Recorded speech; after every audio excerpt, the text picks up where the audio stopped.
हमने कल के वीडियो में रीफर्बिश स्मार्टफोन के ऊपर बात की थी, लेकिन हमने बात की थी थर्ड पार्टी सेलर्स के बारे में, जैसे कैशिफाई हो गया, कंट्रोल Z हो गया, अवंतिका वगैरह हो गया। इन साइट पे अगर तुम रीफर्बिश स्मार्टफोन खरीदते हो तो वहां पर क्या प्रॉब्लम आ सकती है, या फिर खरीदना चाहिए या फिर नहीं खरीदना चाहिए। लेकिन एक चीज थी जिसके बारे में हमने बहुत कम डिस्कस किया, वो ये कि अगर कोई ब्रांड ऑफिशियली अपने साइट पे रीफर्बिश स्मार्टफोन बेच रहा है तो क्या वहां से खरीदना चाहिए, जैसे आईकू बेच रहा है। मैंने सोचा कि इसके ऊपर अलग वीडियो बनाते हैं और अलग से बात करते हैं, क्योंकि ये भी थोड़ा बड़ा टॉपिक है और उसमें मर्ज कर देता तो बहुत बड़ा वीडियो हो जाता। काफी सारे लोग बीच में छोड़कर चले जाते हैं और फिर एक महीने के बाद फिर से कमेंट करते कि ब्रो इसके ऊपर बात करो। तो ये उस वीडियो का सेकंड पार्ट है, लेकिन तुम इस वीडियो के बाद वो वीडियो देख सकते हो। कोई मूवी नहीं चल रही कि भाई फर्स्ट पार्ट नहीं देखोगे तो सेकंड पार्ट समझ में नहीं आएगा। तो आईकू के अगर तुम ऑफिशियल साइट पे जाओगे तो वहां पर तुम्हें दो स्मार्टफोन मिलेंगे, एक आईकू नियो 10R और आईकू 13। अब इसके अलावा कोई और स्मार्टफोन है तो मुझे तो नहीं दिखे, बस यही दो दिखे। अब ये जो दो स्मार्टफोन है ना, वो काफी ज्यादा इंपॉर्टेंट है गेमर्स के लिए। आईकू 13 के तो सब भाई फैन है, और आईकू नियो 10R भी जिनका बजट कम है उनको काफी ज्यादा पसंद आता है। ऊपर से आईकू 13 आउट ऑफ स्टॉक हो चुका है, तो उसके लिए तो लोग और ज्यादा पागल है। लेकिन आईकू नियो 10R फिलहाल स्टॉक में है, और उसके न्यू मॉडल और इस रीफर्बिश मॉडल में कितना डिफरेंस है प्राइस में,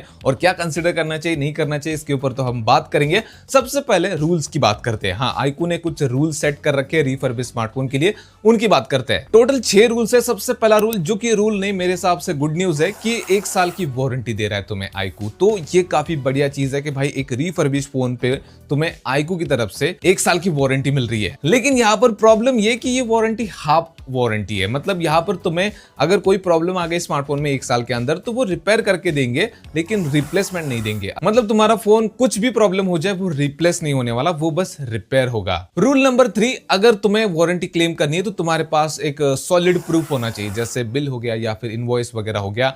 रूल नंबर 4 की ये लोग पैकेजिंग बॉक्स और इसके अलावा जो मैनुअल वगैरह है उसको वारंटी में काउंट नहीं करते। रूल नंबर 5 की अगर तुम ये सोच रहे हो कि भाई यहाँ पर भी कोई डिस्काउंट मिलेगा, इंस्टेंट कैशबैक वगैरह मिलेगा, या फिर मैं नया साइन इन कर रहा हूं तो यहाँ पर नया यूजर होने की वजह से मुझे कुछ डिस्काउंट वगैरह मिलेगा, तो वो चीज रीफर्बिश स्मार्टफोन के केस में नहीं होने वाली। न्यू स्मार्टफोन के लिए शायद ये लोग डिस्काउंट दे। मतलब जो प्राइस है वही प्राइस पे खरीद सकते हो, कोई डिस्काउंट नहीं। इसके अलावा लास्ट रूल की कोई कूपन कोड मिला है तुम्हें, वो भी तुम अप्लाई नहीं कर सकते। अब आते हैं प्राइसिंग के ऊपर। आईकू 13 की अगर मैं प्राइस की बात करूं तो 2 वेरिएंट मिलते हैं, 12GB प्लस 256GB और 16GB प्लस 512GB। 12GB वाला तुम्हें 40,000 का मिल जाएगा, 16GB वाला तुम्हें 42,000 रुपीज का मिल जाएगा। यहाँ पर प्राइस और कम होनी चाहिए थी मेरे हिसाब से।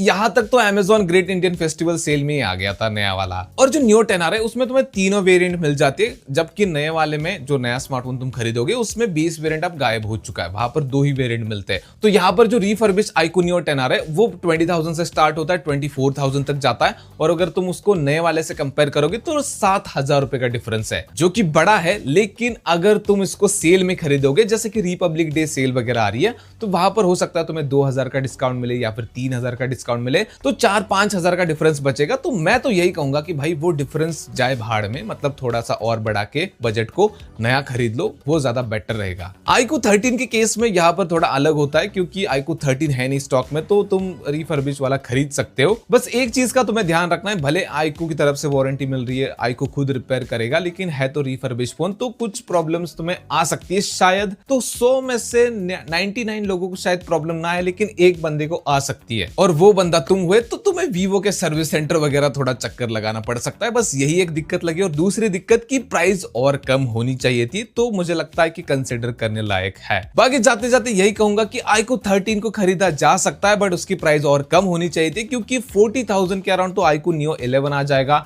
और 42,000 का मिल रहा है ना, उसमें और थोड़ा ऐड करके OnePlus 15R भी मिल रहा है अभी। और ऐसी भी खबरें चल रही है कि आईकू 15R भी आने वाला है 50,000 के अराउंड, उसमें भी 8 एलीट होगा और वो एक नया स्मार्टफोन होगा, तो उसके लिए भी तुम रुक सकते हो अगर तुम्हारा बजट 42,000 है। अपने पास एक भाई भी है जिसने अपना एक्सपीरियंस शेयर किया है, उसके लिए सबसे पहले थैंक यू ब्रो का, कि आईकू 13 रीफर्बिश कंडीशन में भाई ने आईकू के साइट से खरीदा है।